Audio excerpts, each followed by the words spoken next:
इस अंड का नाम विशेष है। इसी के अंतर्गत श्री हरि का स्वरूप भूत 14 भुवनों का विस्तार है और यह चारों ओर से क्रमशः एक दूसरे से 10 गुने जल, अग्नि, वायु, आकाश, अहंकार और महत्व इन 6 अवकरणों से घिरा हुआ है। इन सब के बाहर सातवां आवरण प्रकृति का है। कारणमय जल में स्थित उस तेजोगुण अंड से उठकर उस विराट पुरुष ने पुनः उसमें प्रवेश किया और फिर उसमें कई प्रकार के छिद्र किए।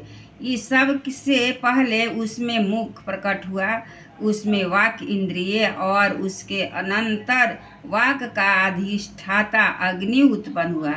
फिर नाक के छिद्र नथुने प्रकट हुए, उनसे प्राण सहित घ्राणेन्द्रिय उत्पन्न हुए। घ्राण के बाद उसका अधिष्ठाता वायु उत्पन्न हुआ। तत्पश्चात नेत्र गोलक प्रकट हुए, उनसे चक्षु इंद्रिय प्रकट हुई और उसके अनंतर उसका अधिष्ठाता सूर्य उत्पन्न हुआ। फिर कानों के छिद्र प्रकट हुए, उनसे उनकी इंद्रिय श्रोत्र और उसके अभिमानी दिग्देवता प्रकट हुए। उसके बाद वह विराट पुरुष के त्वचा उत्पन्न हुआ, उससे रोम, मूछ, दाढ़ी तथा सिर के बाल प्रकट हुए और उनके बाद त्वचा की अभिमानी औषधियाँ, अन्न आदि उत्पन्न हुए। उसके पश्चात लिंग प्रकट हुआ, उसमें से वीर्ज और वीर्ज के बाद लिंग का अभिमानी आपोदेव जल उत्पन्न हुआ। फिर गुदा प्रकट हुई, उससे अपान वायु और अपान के बाद उसका अभिमानी लोगों को भयभीत करने वाला मृत्यु देवता उत्पन्न हुआ। तदनंतर 7 प्रकट हुए, उनसे बल और बल के बाद हस्तेन्द्रिय का अभिमानी इंद्र उत्पन्न हुआ। फिर चरण प्रकट हुए, उनके गति गमन की क्रिया और फिर पादेन्द्रिया का अभिमानी विष्णु देवता उत्पन्न हुआ। इसी प्रकार जब विराट पुरुष के नाड़ियाँ प्रकट हुई तो उनसे रुधिर उत्पन्न हुआ और उससे नदियाँ हुई। फिर उसके उदर प्रकट हुए, उससे क्षुधा पिपासा की अभिव्यक्ति हुई और फिर उदर का अभिमानी समुद्र देवता उत्पन्न हुआ। तत्पश्चात उसके हृदय प्रकट हुआ, हृदय से मन का प्राकट्य हुआ। मन के बाद उसका अभिमानी देवता चंद्रमा हुआ।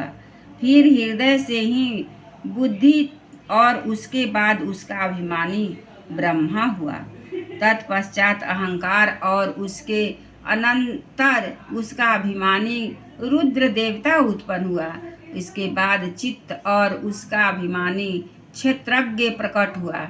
जब ये क्षेत्रज्ञ के अतिरिक्त सारे देवता उत्पन्न होकर भी विराट पुरुष को उठाने में असमर्थ रहे तो उसे उठाने के लिए क्रमशः फिर अपने अपने उत्पत्ति स्थानों में प्रविष्ट होने लगे। अग्नि ने वाणी के साथ मुख में प्रवेश किया, परंतु उससे विराट पुरुष न उठा। वायु ने घ्राणेन्द्रियों के सहित नासा छिद्रों में प्रवेश किया, फिर भी विराट पुरुष ने न उठा। सूर्य की चक्षु के सहित नेत्रों में प्रवेश किया, तब भी विराट पुरुष न उठा। दिशाओं ने श्रवणेन्द्रियों के सहित कानों में प्रवेश किया, तो भी विराट पुरुष न उठा। औषधियों ने रोमों के सहित त्वचा में प्रवेश किया, फिर भी विराट पुरुष न उठा। जल ने वीर्ज के साथ लिंग में प्रवेश किया, तब भी विराट पुरुष न उठा। मृत्यु ने अपान के साथ गुदा में प्रवेश किया, फिर भी विराट पुरुष न उठा। इंद्र ने बल के साथ हाथों में प्रवेश किया, परंतु उससे भी विराट पुरुष न उठा। विष्णु ने गति के सहित चरणों में प्रवेश किया, तो भी विराट पुरुष न उठा। नदियों ने रुधिर के सहित नाड़ियों में प्रवेश किया, तब भी विराट पुरुष न उठा। समुद्र ने क्षुधा पिपासा के सहित उदर में प्रवेश किया, फिर भी विराट पुरुष न उठा। चंद्रमा ने मन के सहित हृदय में प्रवेश किया, तो भी विराट पुरुष न उठा। ब्रह्मा ने बुद्धि के सहित हृदय में प्रवेश किया, तब भी विराट पुरुष न उठा। रुद्र ने अहंकार के सहित उसी हृदय में प्रवेश किया, तो भी विराट पुरुष न उठा।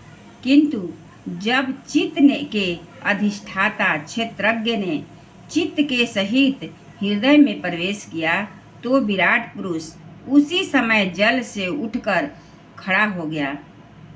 जिस प्रकार लोक में प्राण इंद्रिय मन और बुद्धि आदि चित्त के अधिष्ठाता क्षेत्रज्ञ की सहायता के बिना सोए हुए प्राणी को अपने बल से नहीं उठा सकते, उसी प्रकार विराट पुरुष को भी वे क्षेत्रज्ञ परमात्मा के बिना नहीं उठा सके। अतः भक्ति, वैराग्य और चित्त की एकाग्रता से प्रकट हुए ज्ञान के द्वारा उस अंतर आत्मा स्वरूप क्षेत्रज्ञ को इस शरीर में स्थित जानकर उसका चिंतन करना चाहिए। एक बार बोलिए श्री विष्णु भगवान की जय, कृष्ण भगवान की जय, वृंदावन बिहारी लाल की जय।